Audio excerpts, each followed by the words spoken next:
Remove the wheel, 19mm socket. And just remove the tire. If you have these clips, they're put on by the factory. They're just lock tabs to keep the drum on. So you're just going to cut them off. You do not reuse them. So I'm just going to pick a pair of cutters, pull one of the ears back, and just twist it.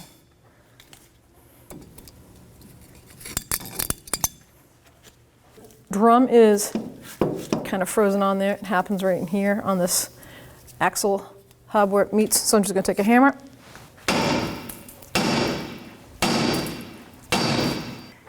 Spray it down. Let's see if we can help it along. Look at that, huh? That is not cuttable. You have to replace it. So we're going to take the springs off first. The outer spring, as you can see, comes off first. You need a tool. Then the inner one. Now we're going to get the spring tool that compresses these springs.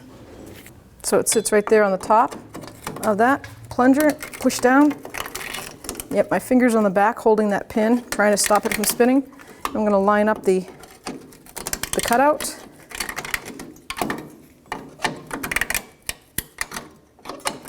There it is. Well, so we're going to go right to the other side. The spring will probably break and disintegrate just like the other side.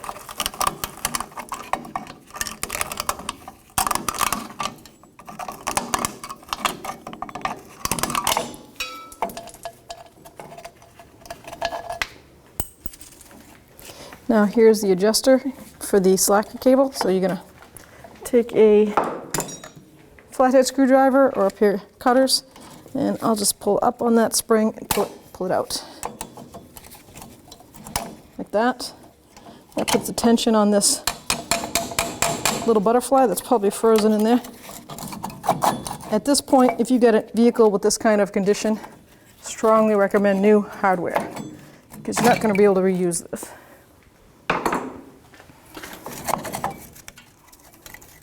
Take the cable off the top here. Goes off that pin. And here is the parking brake lever attached to the e-brake cable. And it just sits right inside there. So you're going to take that and maneuver it out. And good luck putting that back together. Before we install the new shoes, we're going to clean the surface of the backing plate.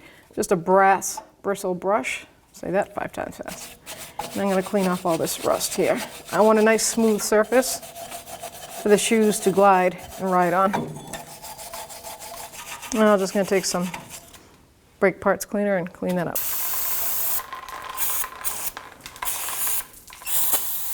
I like to install a little bit of caliper grease, just enough to keep that from rusting and building up a big ball of rust, and the shoes will always glide nice. They ride on it, and you don't want to hear that metal sound anyways. So we got new hardware also, because I strongly recommend it, especially with shoes and drums. You don't want to mix the old hardware, because look at it, right? So the only thing I didn't get was a slacker adjuster cable, which is this right here, but this one's in good shape. If you see this cable shredded and frayed, get a new one, but we're going to reuse that one. We got new springs here, but we do need to get this little piece out right here. We need to reuse this.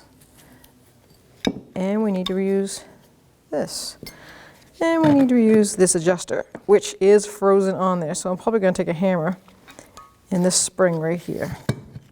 So maybe with a screwdriver, I can pry this up. Flathead screwdriver, I'm just going to do my best to pry this right up. That just pops right off. And there we go. There it is. Now I can take this shoe and discard it. This stuff is awesome, by the way. It works really good. Normally I don't talk about things we sell, but we sell that. Of course you do, it's your job. Here we go, hammer.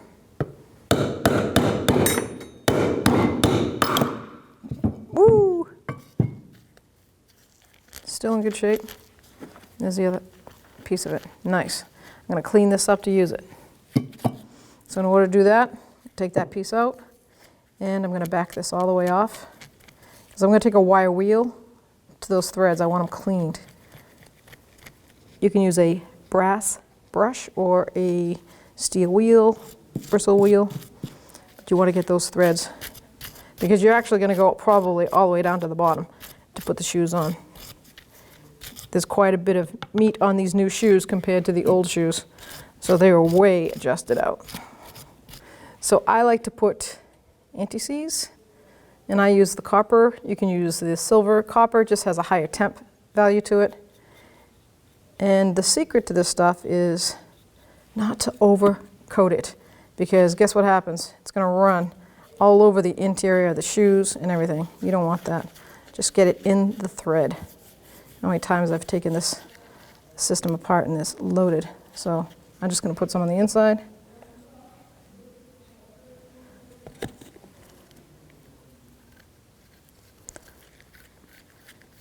I'm going to bring it all the way down, bottom it out.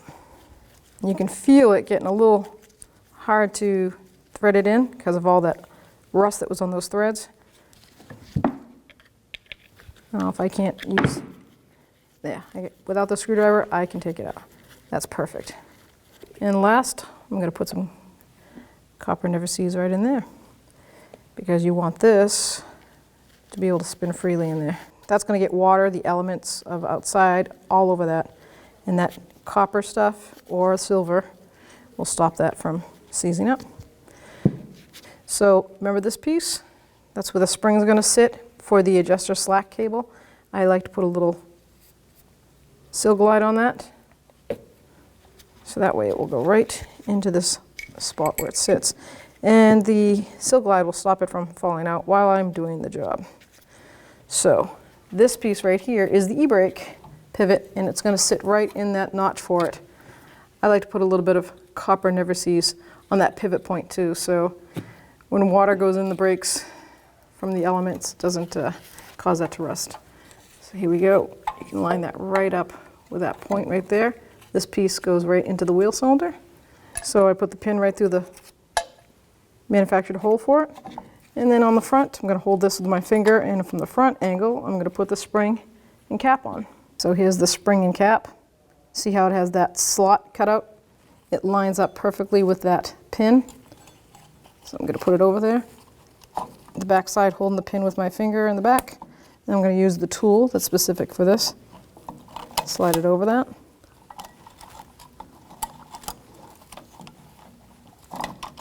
There we go. And then you're going to compress this. And then just push it down onto that pin, turn it half a turn, and perfect, locked right in there. So this is what they call the hardware pin. That's going to go through the backing plate, and here's the mounting spring with the lock cap on it. See how that looks like that? So you're going to line that up. This is going to go through the shoe side. This is already in the backing plate, and you're going to push down with the tool, then turn the spring so it locks. I'm going to install the crossbar and put in the retaining spring. That's going to go just like that. Bring it over, and you'll see this fork is going to go on the e-brake pivot and the shoe itself. Make sure it rides on that. Now, it's perfect. Sits right there and just stays steady. So now I'm going to put the bottom adjuster spring in. Make sure you put it in both the same holes, the big one here and the big one on that side. Then I take my adjuster, and the adjuster angle is going to be on the right side. And I like to just basically, I'll put this side in first, it's easier. Then I have to slide this over here, line it up, the shoe, and voila. Make sure the top's all together. Now we're going to do the same spring with the pin that we did, like we did on the front. Run it through the backing plate. There we go. Push it down, turn half turn. It's locked in there. Now I'm going to put our adjuster in. So this spring is going to go back in this way. Okay. Then this adjuster, see how it has a high side and a low side? There's a little double edge here. So we're going to lock that in. And go to high side, and then bring it up like that. It's going to hook right in here, just like that. You're going to bring that up around here. Now I'm going to run the cable over that spacer. Then I'm going to take the spring that goes in there, and I'm going to put that in there first. So hopefully that doesn't come out. Now I've got to bring this spring up. You got to bring this eyelet up to here. And you can try to run the cable over this and hold this at the same time. And I've never found much success in that. There we go. Now it's right where we want it. Let's get the tool. Slide the spring over.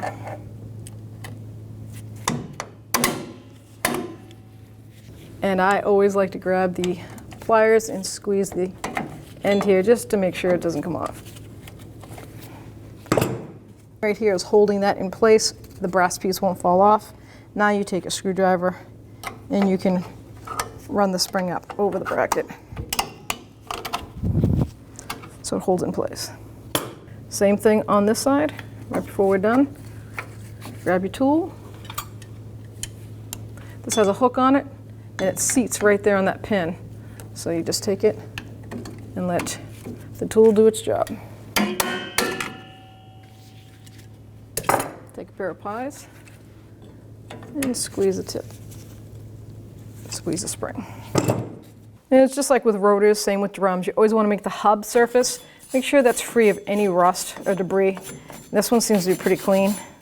I just run a brush at least through the closest where the hub is, because if it sits uneven, you're going to get a pulsation. Now before we adjust the brakes, we have to put the drum back on. And I know that the adjuster is all the way down. Doesn't hurt to do a few bonks here and there in that adjuster. You want it to be on its lowest point. That's why we freed that up. Okay. See how easy it goes on? So now we're going to adjust our brakes. Proper way to do that is to put the wheel back on. You want this wheel snug up against and this drum seated properly. If you don't have any lug nuts, some people put lug nuts on. You can see right here how it has actually seated deeper and it's sticking on here. I feel like it's fine, right? But it's not. So you want that flush. Lug nuts, putting two on, it's a meter for me because the lug nut, the shank won't go over this. So is it truly seated? I'd rather just put the tire on.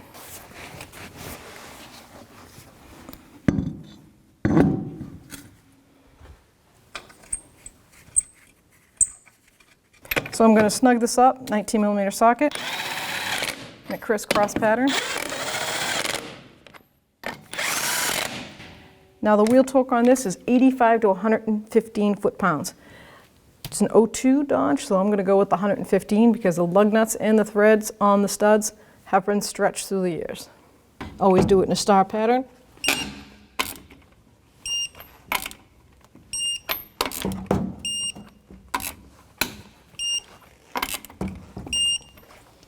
Now we're underneath the vehicle, it's raised up, and you can see the adjuster boot right here.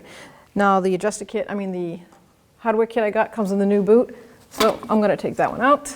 And now you can actually see the star of the adjuster that we cleaned up and installed. This is a brake shoe adjuster tool. Make sure your vehicle's in neutral. No e-brake. Make sure it's off. Matter of fact, you should loosen the e-brake cable adjuster as slacked as possible, and then adjust both rear brakes, then the e-brake. That's how that goes. My e-brake is off and the cable is slacked, so there's no tension on it. Now, vehicle in neutral, I can spin and I can hear it hitting, but to adjust it right, I want it to be just a little bit more snug than that. By rule, sometimes some people say 1 full turn or a 3/4 of a turn, because don't forget that once brakes ride down the road, they actually heat up. And when they heat, they expand, and this wheel can get locked up. On this adjuster, it is going to be a I think it's going to be a pull down, like this.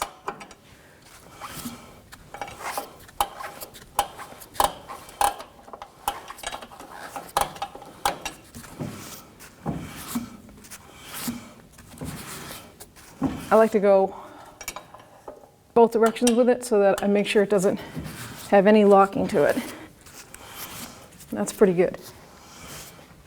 It's not too hard to push, but it's not too easy. Now I'm going to take the new rubber boot. I'll just push one side in, and then I can take the adjuster if I wanted to, or a flathead screwdriver, push the ear of it and in.